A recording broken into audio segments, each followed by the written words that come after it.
Assalamualaikum warahmatullahi wabarakatuh.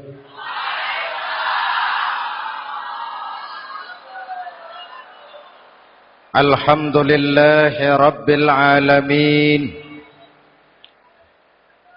Wassalatu wassalamu ala asyrafil mursalin Sayyidina wa maulana Muhammadin wa ala alihi wa sahbihi ajma'in, amma ba'du. Saudara-saudara kaum muslimin yang berbahagia, hadirin, kesempatan malam ini saya ingin cerita akhirat saja.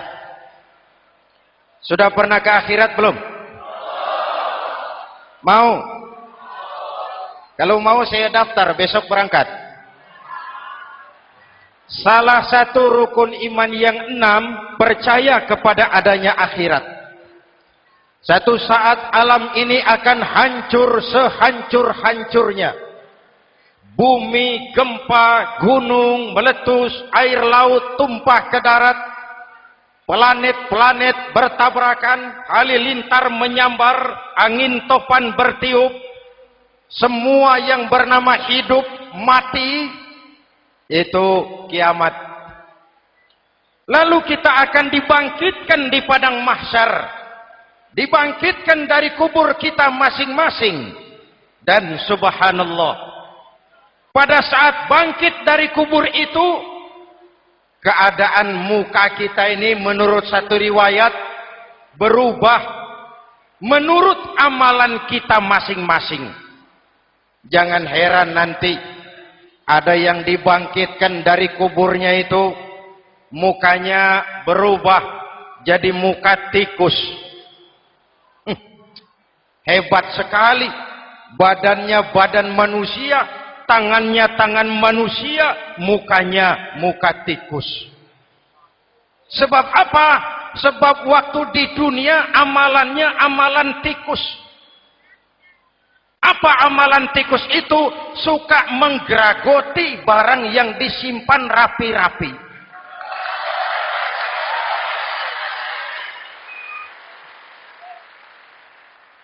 Itu nanti koruptor-koruptor yang menggeragoti uang rakyat, itu nanti bangkit mukanya muka tikus. Na'udzu. Saudara lihat, oh ini yang geragoti uang rakyat, mukanya muka tikus. Ada lagi yang bangkit dari kubur, mukanya itu berubah jadi muka harimau. Kenapa? Waktu di dunia amalannya amalan harimau. Apa harimau itu? Mau menang sendiri, keras kepala, kupeh.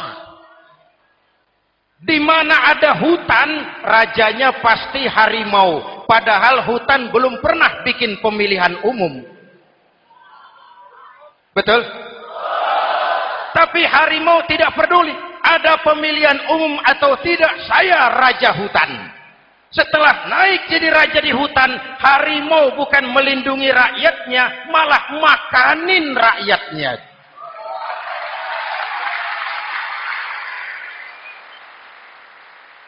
Orang-orang yang mau benar sendiri.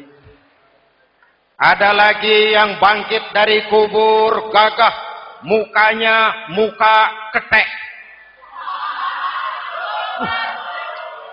Sebab apa? Waktu di dunia amalannya amalan ketek. Apa ketek itu? Rakus, serakah, tamak. Coba, ketek itu kasih pisang, dimakan. Berikan lagi, pegang, berikan lagi, kakinya yang megang, temannya diberikan, masih dirampas juga, ketek. Serakah, kalau mental ketek masih gentayangan di republik ini, maka pemerataan cuman akan jadi dongeng. kaum muslimin yang berbahagia. Pada saat itu di akhirat nanti, setiap orang sibuk dengan urusannya sendiri-sendiri. Boleh jadi setiap kita lalu akan dimintakan pertanggungan jawab. Boleh jadi orang tua tidak sempat lagi mengingat anaknya. Saudara tidak lagi sempat memikirkan saudaranya. Tiap orang akan dimintakan pertanggungan jawab. Dalam kondisi seperti itu, Rasulullah mengajarkan sab'atun yudhilluhumullahu yawma la dhilla illa zilluh. Ada 7 golongan manusia yang di akhirat nanti akan langsung mendapat perlindungan dari Allah Subhanahu wa taala. Orang lain sibuk, dia tenang. Orang lain resah dan gelisah, dia ayem. Kenapa? Mendapat perlindungan dari Allah. Sebab ketika di dunia ia memberikan perlindungan kepada orang banyak. Siapa mereka? Mudah-mudahan kita termasuk salah satu di dalamnya. Mencari perlindungan Allah lebih-lebih dalam situasi sekarang ini. Pertama, imamun adil yang akan mendapat perlindungan langsung dari Allah adalah pemimpin yang adil. Sebab apa? Pemimpin yang adil melindungi banyak rakyat, maka pantas di akhirat dilindungi oleh Allah Subhanahu. Kita ini kan zon politikan. Kita ini makhluk yang tidak mungkin hidup sendiri-sendiri. Untuk melaksanakan hajat bersama, kita memerlukan pemimpin. Memilih pemimpin itu tidak sulit. Dalam fikih, ketika sholat, itu dijelaskan bagaimana cara memilih imam. Siapa yang diangkat jadi imam? Pertama, a'lamuhum. Orang yang paling alim di kampungmu siapa? Angkat jadi imam. Yang paling alim, paling menguasai persoalan sehingga bisa membawa bangsa keluar dari kesulitan. Pemimpin yang bisa menyelesaikan masalah, bukan yang menimbulkan masalah.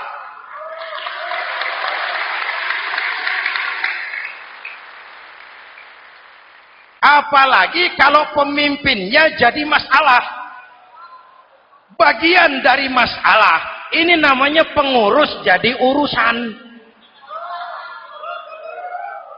A'lamuhum. Pak, di kampung saya ada 2 orang, alimnya sama. Yang mana yang jadi imam?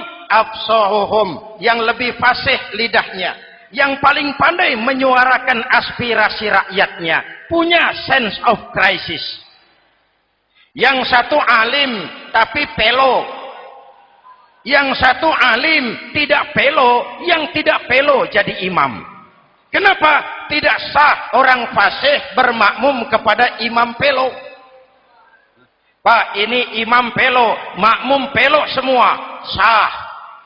Namanya kampung pelo. Aduh Pak, ini 2 orang alimnya sama, fasihnya sama. Yang mana yang jadi imam? Aktsaruhum sinnan, yang lebih tua umurnya, senioritas baru dihitung. Lahirnya bareng Pak. Yang mana yang jadi imam? Awaluhum hijratan, yang lebih dulu tinggal di situ, yang punya semangat nasionalisme yang tinggi, yang cinta kepada bangsa dan rakyatnya. Sudah ada imam, sudah, ayo azan. Apa azan itu? Proklamasi. Salat mau dimulai. Sudah azan? Sudah. Qobliyah 2 rakaat. Qobliyah. Apa qobliyah itu? Dulu ada namanya Panitia Persiapan Kemerdekaan Indonesia. Qobliyah. Sudah qobliyah? Sudah. Luruskan shaf. Atur barisan yang lurus. Rapatkan barisan. Apa ini? Bentuk pemerintahan yang kompak, bersih, berwibawa. Jangan sesama elit saling tawuran.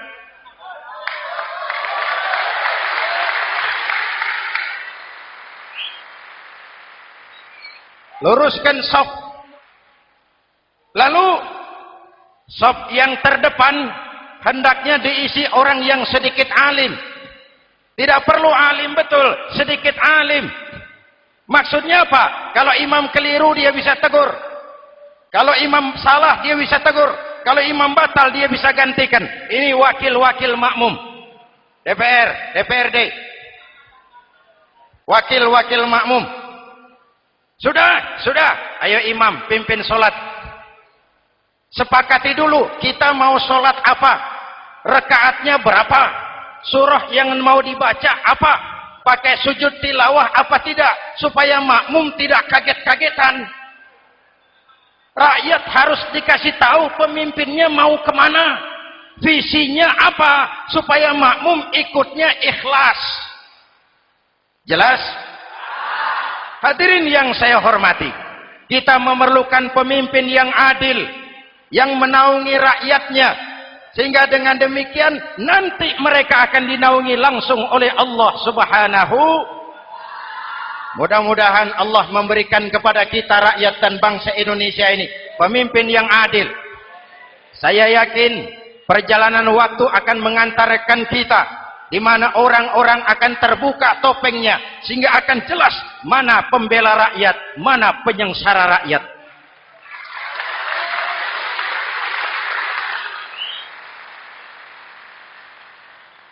Lalu sebenarnya tiap kita ini kan pemimpin. Pak Lurah pemimpin di kelurahannya, Pak Camat pemimpin di kecamatannya, kepala suami pemimpin di rumah tangganya, anak muda pemimpin bagi dirinya, dan setiap kita akan dimintakan pertanggungan jawab tentang apa yang kita pimpin. Marilah setiap kita berusaha menjadi pemimpin yang adil. Satu. Yang kedua, syab nasya'a fi ibadatillah, anak muda yang tekun beribadah kepada Allah. Amin. Remaja adalah masa depan kita semua. Akan bagaimana Republik Indonesia, bahkan akan bagaimana Islam di Republik Indonesia 20, 30, 40 tahun yang akan datang, anak-anak kita jawabannya. Jelas? Maka menghancurkan Islam tidak usah menyegel masjid, tidak usah menutup pesantren, tidak perlu melarang pengajian, cukup dengan meracuni remaja dan pemuda Islam, menjauhkan mereka dari agama dan ulama. Kalau mereka sudah jauh dari agama dan ulama, tinggal menunggu pergantian generasi.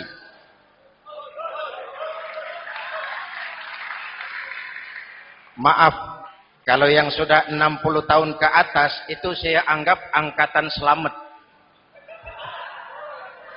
Generasi tanda seru. Insya Allah mantap akidahnya, tidak goyah imannya. Tapi yang 30 tahun ke bawah, adik-adik saya ini, the next generation. Kalian yang jadi pilot project. Hei remaja-remaja Islam, kalau mau jadi remaja dan pemuda modern, jangan dekat-dekat ke masjid kuno. Masjid khusus 70 tahun ke atas. Baca Quran kampungan. Ngaji urusan akhirat. Seiring dengan itu, modernisasi diartikan dengan westernisasi. Kau tidak bisa jadi pemuda modern kalau semua yang datang dari barat belum kau telan mentah-mentah. Kau harus bisa bergaul seperti orang barat, berpakaian seperti orang barat, berumah tangga seperti orang barat, makan minum seperti orang barat. Kalau nyanyi lagunya lagu barat yang orang lain nggak ngerti, kamu juga nggak tahu. Mengalirlah narkoba dalam segala bentuknya. Maka muncullah generasi-generasi santai, generasi-generasi salon yang mencoba mencari pelarian hanya dengan kesenangan sesaat, tapi menghancurkan masa depan yang pasti.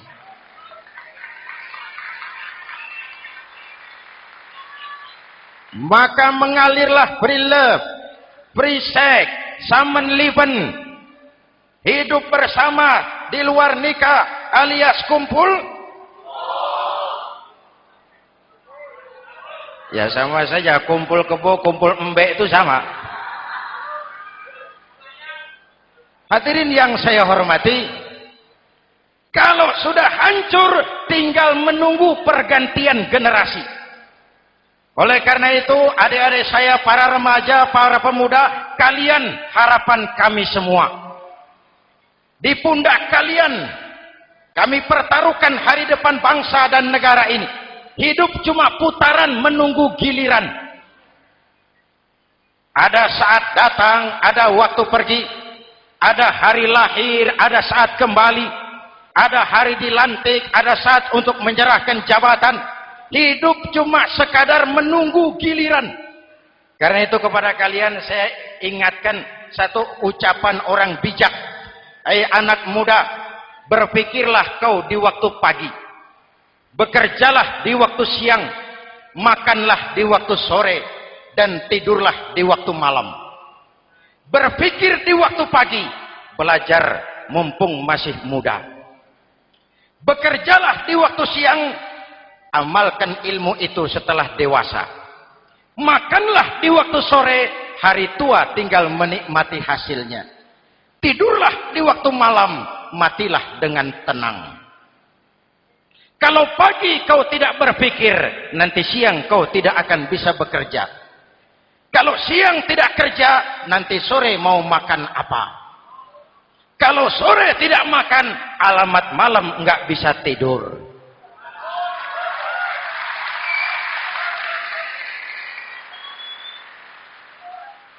Kalau waktu remaja, waktu muda maunya santai-santai saja, dewasanya bingung. Kalau dewasanya bingung, hari tua terlunta-lunta. Kalau hari tua terlunta-lunta, matinya menteleng. Maka lebih baik makan singkong betulan daripada makan roti mimpi. Ayo, makan singkong betulan, makan roti mimpi, lebih bagus mana? Lebih bagus makan roti betulan. Kalau perlu, lebih baik sekolah sambil dagang koran, sekolah sambil parkir mobil, sekolah sambil semir sepatu, daripada petatang peteteng tanpa prospek hari depan yang ada artinya.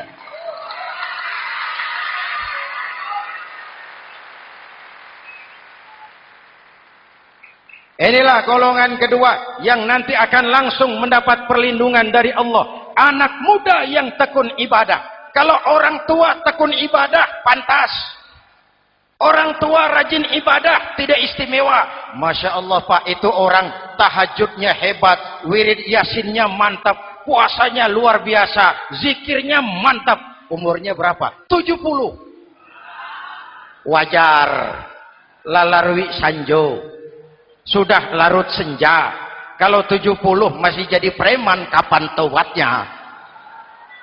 Tapi kalau ada anak muda, darahnya masih mengalir dengan panas, keinginannya masih sejuta khayal, dia bisa salurkan di jalan Allah, itu amat disukai Allah, dan itu akan mendapat perlindungan langsung dari Allah Subhanahu. Hadirin kaum muslimin di seluruh tanah air yang saya cintai, sekarang kita sampai kepada golongan ketiga yang nanti dinaungi Allah. Itu siapa? Rajulun qalbuhu mu'allaqun bil masajid. Seseorang yang hatinya selalu terpaut kepada masjid. Masjid memang tempat melaksanakan sholat, tapi lebih dari itu dia adalah pusat kegiatan umat. Umat Islam dengan masjid seperti ikan dengan air, tidak boleh berpisah. Sehingga ada hadis qudsi mengajarkan, inna buyuti fil ardil masajid wa inna zuwari fiha ummaruha. Rumahku di permukaan bumi adalah masjid. Orang-orang yang memakmurkan masjid adalah tamuku. Dari masjidlah terpancar semangat silaturahmi, dan itu yang sangat kita perlukan sekarang. Di tengah-tengah kerentanan kita sebagai bangsa, masjid harus jadi lem perekat. Di sini siapapun yang datang mengucapkan assalamualaikum, betul? Menebarkan salam, menebarkan rasa damai, bersalaman, Kata Nabi, "Ma min muslimaini yaltaqiyani fayatasafahani illa ghafarallahu dzunubahuma." Apabila dua orang Islam bertemu lalu bersalam-salaman, Allah akan menghapuskan dosa yang terjadi di antara kedua orang itu. Bangsa kita sedang rentan perpecahan. Benih-benih disintegrasi bertebaran di mana-mana. Maka mari kita kembali ke masjid untuk menyusun semangat kebersamaan, meluruskan saf, merapatkan barisan, dan menerjemahkannya di luar masjid. Ini ada kaitannya dengan faktor yang keempat, yang langsung dilindungi Allah. Siapa mereka? Rajulani tahabba fillahi ijtama'a alaihi wa tafarraqa alaihi. Dua orang yang bersaudara, bertemu karena Allah, berpisah karena Allah. Itu akan dilindungi langsung oleh Allah di hari akhirat nanti. Dua orang bersaudara, bertemu karena Allah, berpisah pun juga karena Allah. Tadi dalam perjalanan ke sini, saya melalui sebuah desa. Masih ada sisa-sisa tawuran antar desa. Saya tidak sebutkan desanya, itu rahasia perusahaan. Saya cuma prihatin, siapa lawan siapa, siapa yang kita bakar rumahnya, siapa yang kita sambiti dengan batu, siapa yang kita rugikan, padahal urusannya kadang-kadang sepele. Di satu desa misalnya, cuma urusan kaset jadi tawuran antar desa. Ini kan hal yang sangat sepele. Padahal Nabi mengajarkan dengan keras, kalau dua orang Islam saling bertengkar, al-qatil wal maktul finnar. Yang membunuh dan yang dibunuh, dua-duanya neraka. Sahabat bertanya, "Ya Rasul, kalau yang membunuh masuk neraka, pantas. Kenapa yang dibunuh neraka juga?" Rasulullah senyum lalu berkata, "Yang dibunuh pun sudah punya niat membunuh. Cuma keduluan dibunuh. Andai kata tidak dibunuh, dia yang akan membunuh." Mari kita renungkan, kenapa sebagai bangsa kita seperti tercabut dari akar budaya kita. Kita jadi beringas, kita jadi brutal untuk hal yang sepele. Yang satu teriak Allahu Akbar, yang lain teriak Allahu Akbar. Siapa lawan siapa? Dulu Bung Tomo teriak Allahu Akbar, musuhnya londo. Sayyidina Hamzah, Khalid bin Walid teriak Allahu Akbar, yang dilawan kafir. Abu Jahal, Abu Lahab, Abu Sufyan. Sekarang si Ali lawan si Hasan, Hasan Allahu Akbar, Ali Allahu Akbar. Siapa lawan siapa?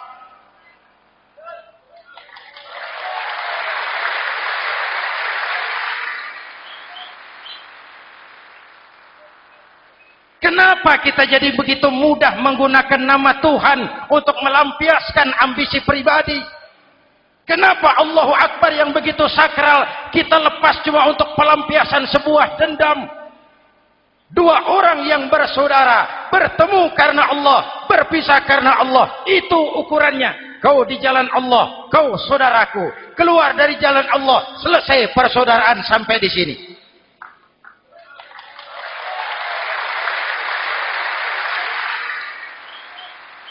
Hadirin, lewat mimbar ini saya kembali menekankan, mari kita pelihara kerukunan.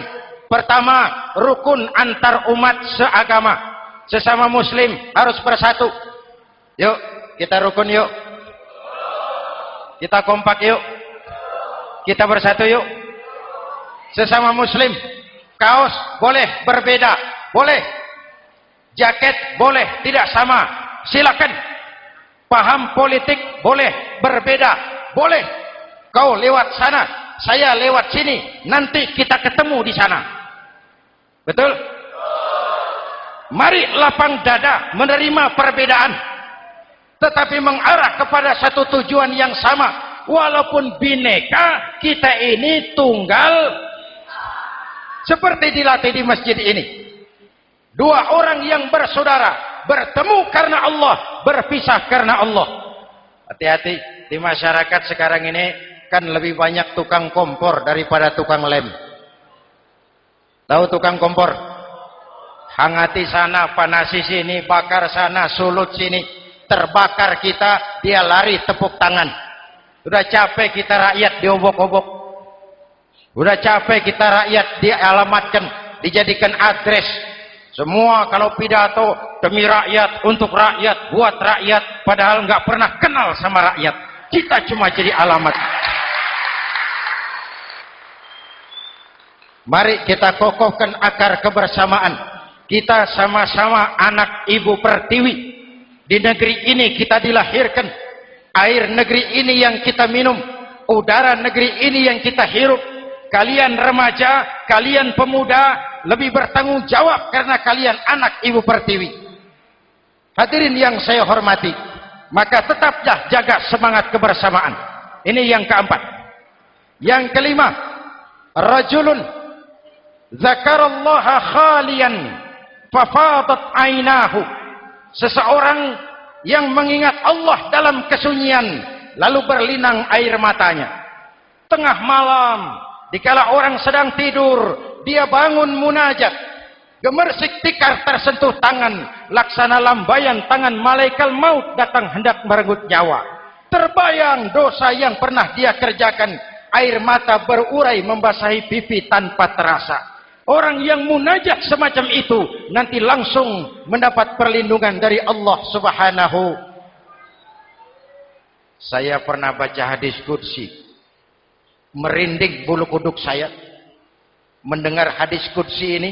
Terbayang Indonesia saya, Indonesiaku, Indonesiamu, Indonesia kita semua. Apa kata Allah dalam hadis qudsi? Inni la ahammu bi'azabi ibadi. Kadang-kadang aku muak melihat tingkah laku manusia. Aku kepengen turunkan azab. Kalau azab turun di bumi, kita sudah merasakan banjir di mana-mana. Manado banjir, Sumatera Barat banjir, Jambi banjir, Bengkulu, tanah longsor di Purworejo, Cilacap banjir, Sukabumi gempa, Pandeglang gempa, ekonomi terpuruk, antar kampung tawuran, antar elit di atas tawuran.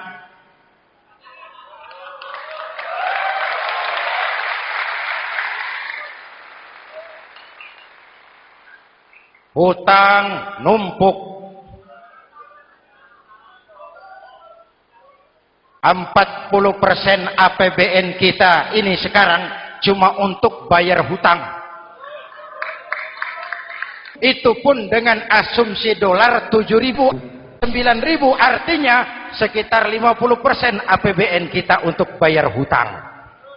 Untungnya sekarang ini yang agak menolong, harga minyak membaik di pasaran internasional.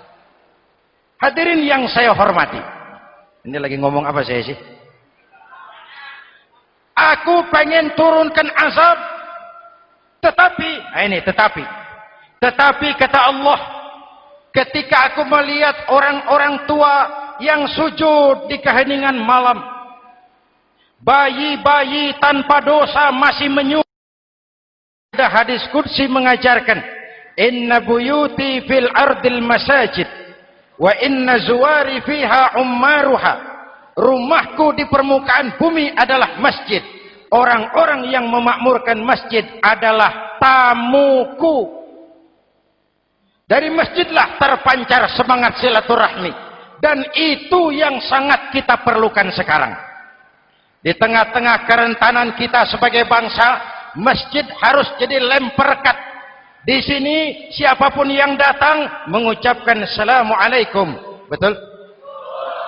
Menebarkan salam, menebarkan rasa damai, bersalaman.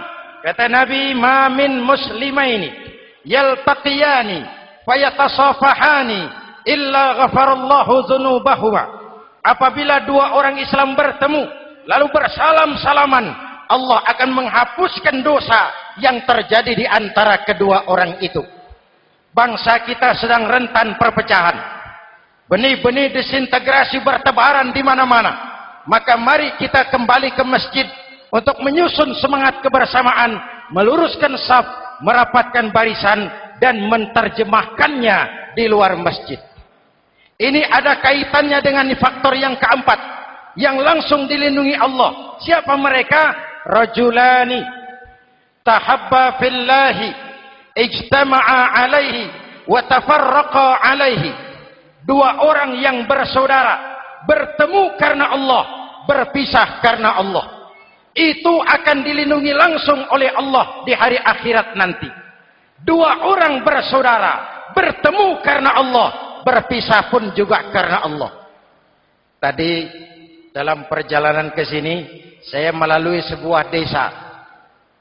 Masih ada sisa-sisa tawuran antar desa. Saya tidak sebutkan desanya, itu rahasia perusahaan. Saya cuma prihatin, siapa lawan siapa, siapa yang kita bakar rumahnya, siapa yang kita sambiti dengan batu, siapa yang kita rugikan, padahal urusannya kadang-kadang sepele. Di satu desa misalnya, cuma urusan kaset jadi tawuran antar desa. Ini kan hal yang sangat sepele. Padahal Nabi mengajarkan dengan keras, kalau dua orang Islam saling bertengkar, al-qatil wal maktul finnar. Yang membunuh dan yang dibunuh, dua-duanya neraka. Sahabat bertanya, ya Rasul, kalau yang membunuh masuk neraka, pantas. Kenapa yang dibunuh neraka juga? Rasulullah senyum lalu berkata, yang dibunuh pun sudah punya niat membunuh. Cuma keduluan dibunuh. Andai kata tidak dibunuh, dia yang akan membunuh. Mari kita renungkan, kenapa sebagai bangsa kita seperti tercabut dari akar budaya kita. Kita jadi beringas, kita jadi brutal untuk hal yang sepele. Yang satu teriak Allahu Akbar, yang lain teriak Allahu Akbar. Siapa lawan siapa? Dulu Bung Tomo teriak Allahu Akbar, musuhnya londo. Sayyidina Hamzah, Khalid bin Walid teriak Allahu Akbar, yang dilawan kafir. Abu Jahal, Abu Lahab, Abu Sufyan. Sekarang si Ali lawan si Hasan, Hasan Allahu Akbar, Ali Allahu Akbar. Siapa lawan siapa?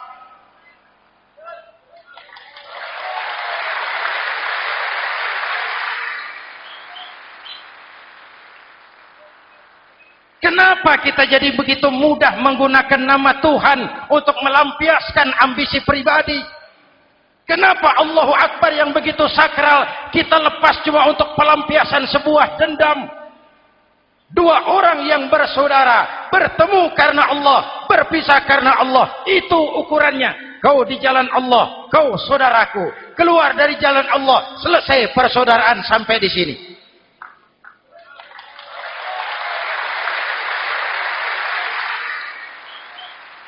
Hadirin, lewat mimbar ini saya kembali menekankan, mari kita pelihara kerukunan.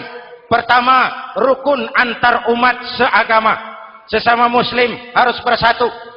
Yuk, kita rukun yuk. Kita kompak yuk. Kita bersatu yuk. Sesama muslim, kaos boleh berbeda, boleh. Jaket boleh tidak sama, silakan. Paham politik boleh berbeda, boleh. Kau lewat sana, saya lewat sini, nanti kita ketemu di sana. Betul?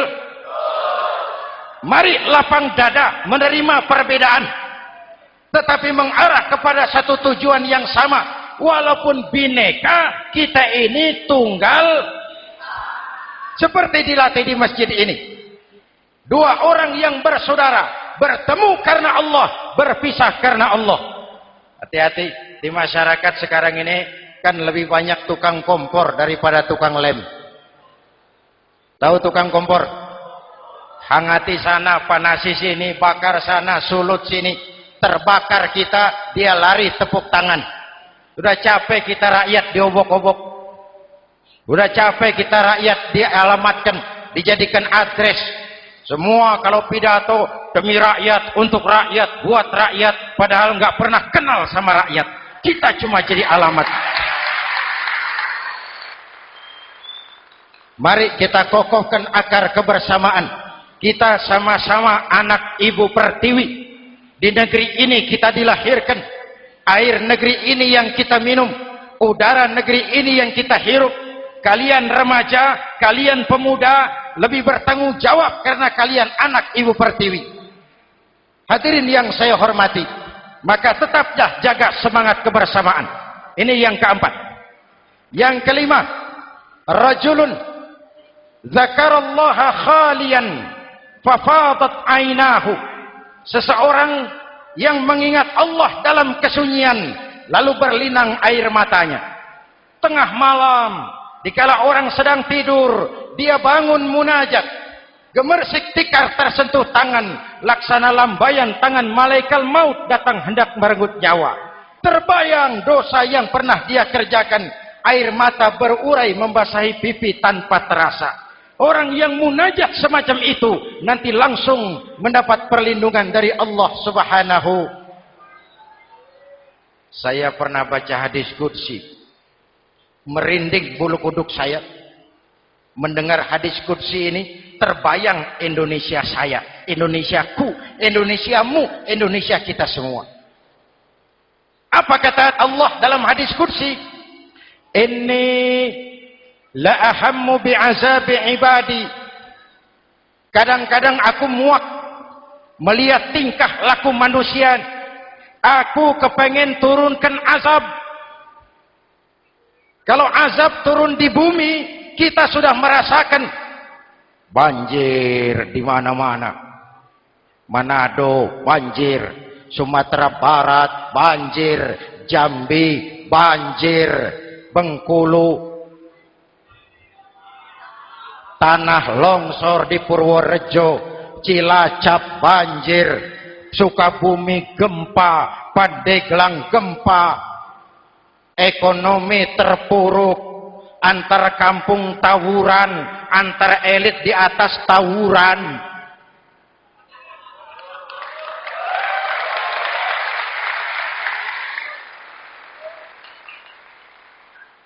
Hutang numpuk. 40% APBN kita ini sekarang cuma untuk bayar hutang. Itu pun dengan asumsi dolar 7.000, 9.000, artinya sekitar 50% APBN kita untuk bayar hutang. Untungnya sekarang ini yang agak menolong, harga minyak membaik di pasaran internasional. Hadirin yang saya hormati, ini lagi ngomong apa saya sih? Aku pengen turunkan azab, tetapi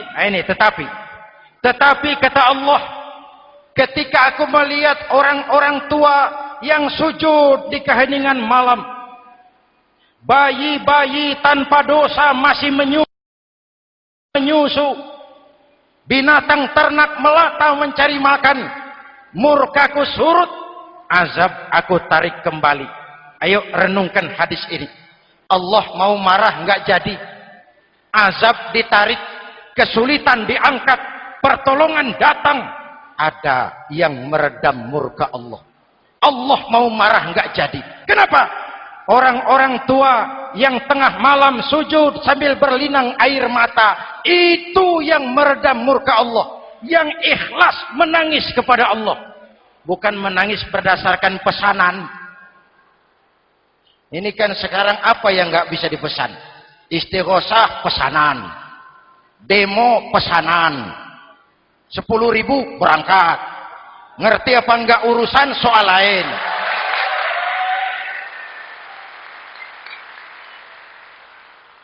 Jadi bukan demonstran, pekerja demo. Orang tua yang ikhlas nangis kepada Allah di keheningan malam, kita hutang jasa kepada orang-orang tua yang ikhlas seperti itu. Itu yang menjaga keselamatan bangsa. Allah mau murka enggak jadi sepanjang masih banyak orang-orang tua yang sujud di tengah malam. Amin.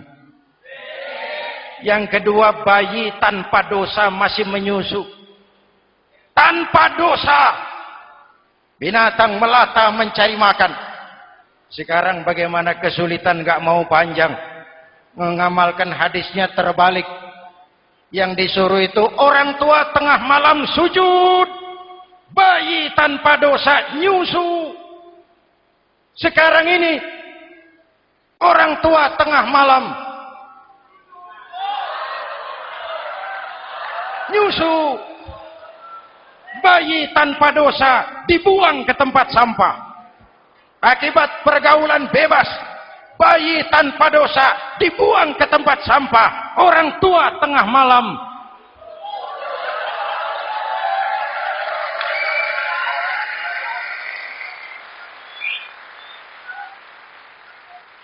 hadirin. Yang keenam, rajulun da'athum ra'atun zatu mansibin wa jamalin ila nafsiha faqala inni akhafu Allah rabbal alamin. Orang yang bermoral dibujuk rayu oleh perempuan cantik, lalu dia berkata, maaf, saya takut kepada Allah. Orang bermoral yang merasakan kehadiran Allah dekat dalam hidup. Umpama waktu puasa, saudara sholat zuhur. Sebelum sholat saudara berwudu. Ketika berkemur saudara korupsi. Sedikit airnya saudara minum. Jangankan polisi, teman wudu sebelah pun tidak tahu kalau waktu berkemur saudara korupsi. Kenapa kita tidak mau melakukan? Ada rasa malu kepada Allah. Ini yang perlu kita tumbuh kembangkan, rasa malu kepada Allah Subhanahu wa taala.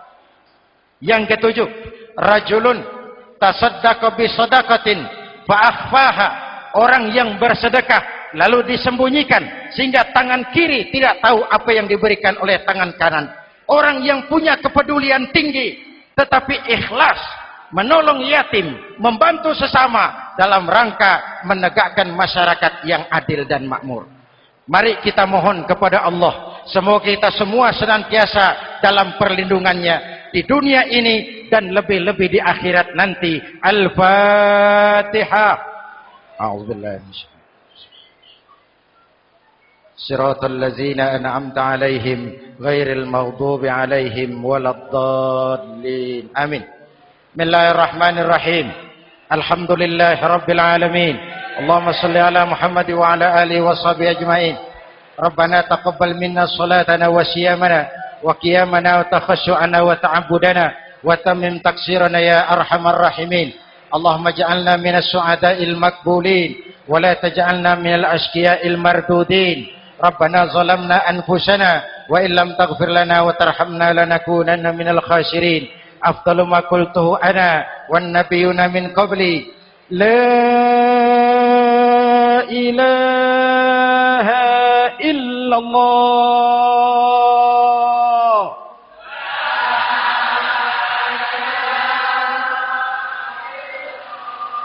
La ilaha illallah.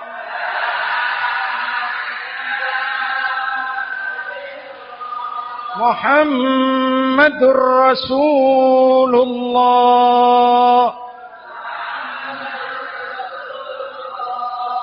Kalimatu haqqin 'alaiha nahya wa 'alaiha namut wa 'alaiha nubashu insyaallah minal aminin wa akhiru da'wana alhamdulillahi rabbil alamin. Assalamualaikum warahmatullahi wabarakatuh.